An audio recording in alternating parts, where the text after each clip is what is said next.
दोस्तों income tax department के द्वारा टीडीएस से बड़ी राहत दी गई है और नई सर्कुलर जारी किया गया है, जिसके बारे में कि इस वीडियो में डिस्कशन करेंगे। तो आप इस वीडियो को अंत तक ज़रूर देखें ताकि आप इनकम टैक्स में टीडीएस के नए रूल को अच्छे से समझ पाएँ और आपका ज़्यादा टीडीएस ना कटे, इससे बच पाएँ। और इस प्रकार डिडक्टर के लिए भी बहुत बड़ा रिलीफ है कि अब उन्हें इतनी कंप्लायंस नहीं करनी पड़ेगी। तो आप इस वीडियो को अंत तक ज़रूर देखें।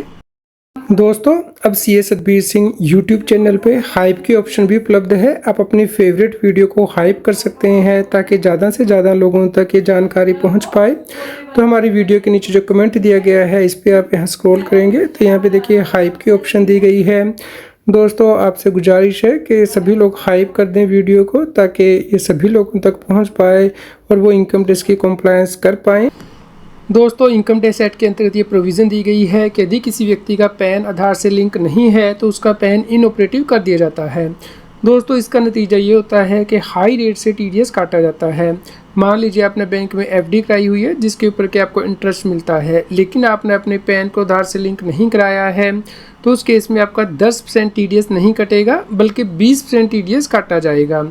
लेकिन दोस्तों अब इनकम टैक्स डिपार्टमेंट के द्वारा नया सर्कुलर जारी किया गया है जिसमें कि टैक्स पेयर को रिलीफ दी गई है, राहत दी गई है, लेकिन इसमें कुछ कंडीशन भी लगाई गई हैं जो कि आपको समझनी ज़रूरी हैं ताकि आप टाइमली इनकम टैक्स की कंप्लायंस करके हाई रेट का जो टीडीएस करता है 20% उससे बच पाएँ। तो चलिए वो कंडीशन समझते हैं। दोस्तों इनकम टैक्स डिपार्टमेंट के द्वारा नया सर्कुलर जारी किया गया है जिसके द्वारा कि टीडीएस से रिलीफ दिया गया है। चलिए दोस्तों इस रिलीफ को समझते हैं।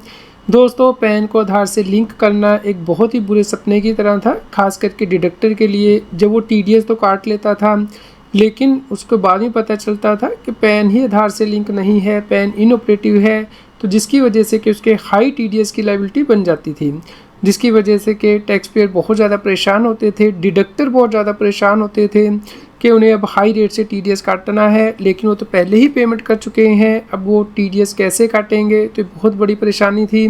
तो इससे दोस्तों अब टैक्स पेयर को राहत मिली है, सुकून मिला है। इनकम टैक्स डिपार्टमेंट के द्वारा नया सर्कुलर जारी किया गया है दोस्तों, जिसमें कि आपको डेट्स को बहुत ज़्यादा ध्यान रखना है कि अब आप टीडीएस कब काट रहे हैं और पैन का आधार से लिंक हुआ स्टेटस क्या है। दोस्तों इस केस में हम देखते हैं कि यदि आपकी जो ट्रांजैक्शंस हुई हैं वो 1 अप्रैल 24 से 31 जुलाई 25 के बीच में हुई है तो उस केस में सिनेरियो अलग है, और इसके बाद जो ट्रांजैक्शन होंगी उसके बाद के लिए सिनेरियो अलग होगा। दोस्तों यदि आप कोई भी पेमेंट करते हैं या क्रेडिट करते हैं तो नॉर्मली टीडीएस काटा जाता है डिडक्टर के द्वारा, नॉर्मल रेट से टीडीएस काटा जाता है, लेकिन ये रिलीफ तभी वैलिड रहेगा यदि डिडक्टी या फिर कलेक्टी का जो पैन है वो ऑपरेटिव हो गया है 31 सितंबर 2025 तक। जी हाँ दोस्तों, अगर पैन आधार से इसके बाद भी लिंक नहीं होता है इस ट्रांजेक्शन के लिए तो उस केस में हाई रेट का टीडीएस ही अप्लाई होगा। तो दोस्तों यदि ट्रांजेक्शन्स आपने की हैं 1 अगस्त 2025 के बाद तो उस केस में भी नॉर्मल रेट से ही टीडीएस या टीसीएस काटा जाएगा, लेकिन इस केस में ये रिलीफ तभी वैलिड रहेगा यदि डिडक्टी या कलेक्टी अपने पैन को ऑपरेटिव कर लेता है, और इसके लिए दोस्तों 2 महीने का टाइम दिया गया है। ट्रांजैक्शन की डेट से नहीं दिया गया बल्कि जिस मंथ में ट्रांजैक्शन अकर हो रही है उसके ख़त्म होने के बाद 2 महीने का टाइम दिया गया है, जिसे कि हम एग्जाम्पल के साथ डिस्कस करेंगे। सबसे पहले एग्जांपल लेते हैं फाइनेंशियल ईयर 24-25 या 25-26 के फर्स्ट क्वार्टर में यदि आपने ट्रांजैक्शन की हैं, टीडीएस काटा है। मान लीजिए सीएसएफसी लिमिटेड के द्वारा टीडीएस काटा गया है 2 लाख की पेमेंट के ऊपर 10% टीडीएस काटा गया है 10 जून 2025 को, और यहाँ पे देखा गया था कि जब टीडीएस काटा गया है तो पैन इनऑपरेटिव है मिस्टर शर्मा का। तो दोस्तों अगर ये सर्कुलर यहाँ पे नहीं होता है तो उस केस में जो टीडीएस काटने की लायबिलिटी है वो 20% की है यहाँ पे, तो यहाँ पे जो 20% टीडीएस बनता है इस अमाउंट पे वो 40,000 रुपीज़ बनता है। तो यहाँ पे यदि सिर्फ 20,000 का ही टीडीएस काटा गया है तो बैलेंस अमाउंट शॉर्टफॉल है, और उस केस में income tax department demand raise करता है, आपको डिफ़ॉल्टर मानता है और आपको इंटरेस्ट लेट फीस के साथ ये अमाउंट पे करना होता है।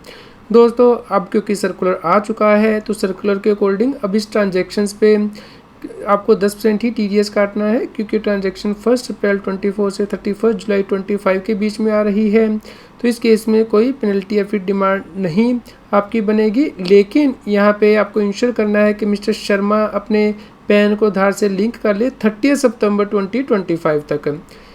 दोस्तों अगर वो ऐसा नहीं करता है मिस्टर शर्मा, अपने पैन को आधार से इस डेट तक लिंक नहीं करेगा, तो उस केस में यहाँ पे जिस कंपनी ने TDS काटा है उसे हाई रेट से ही TDS जमा कराना है, यानी कि 20% से, और इसे शॉर्ट डिडक्शन ऑफ TDS मान के इसके ऊपर कार्रवाई की जाएगी इनकम टैक्स डिपार्टमेंट के द्वारा। दोस्तों अब दूसरा केस डिस्कस करते हैं, जहाँ पे कि मान लीजिए इंफ्रा कॉर्प प्राइवेट के द्वारा कॉन्ट्रैक्टर को पेमेंट करनी थी 5 लाख रुपए की। तो दोस्तों यहाँ पे पटेल का जो पैन है वो इनऑपरेटिव है, तो यहाँ पे सर्कुलर अगर आप अप्लाई करते हैं तो ट्रांजेक्शन 1 अगस्त 25 के बाद हुई है, तो यहाँ पे इंफ्रा कॉर्प के द्वारा 1% TDS काटा गया है। तो दोस्तों यहाँ पे यदि मिस्टर पटेल चाहते हैं कि उनका हाई रेट से TDS ना कटे, तो उन्हें 2 महीने के अंदर अपने पैन को आधार से लिंक करना है, यानी कि अगस्त 25 के ख़त्म हो जाने के बाद। तो दोस्तों यहाँ पे जो डेडलाइन बनती है वो 31 अक्टूबर 25 बनती है। तो इस प्रकार उन्हें इस डेट तक पैन को आधार से लिंक कर लेना है और ऑपरेटिव करवा लेना है। दोस्तों यदि वो इस पैन को आधार से लिंक कर देते हैं तो उस केस में इंफ्रा कॉर्प से 1% TDS ही काटेगी, लेकिन यदि यहाँ पे पैन को आधार से लिंक नहीं किया गया है तो उस केस में हाई रेट से TDS काटा जाएगा, या फिर 2 महीने के बाद लिंक किया गया है।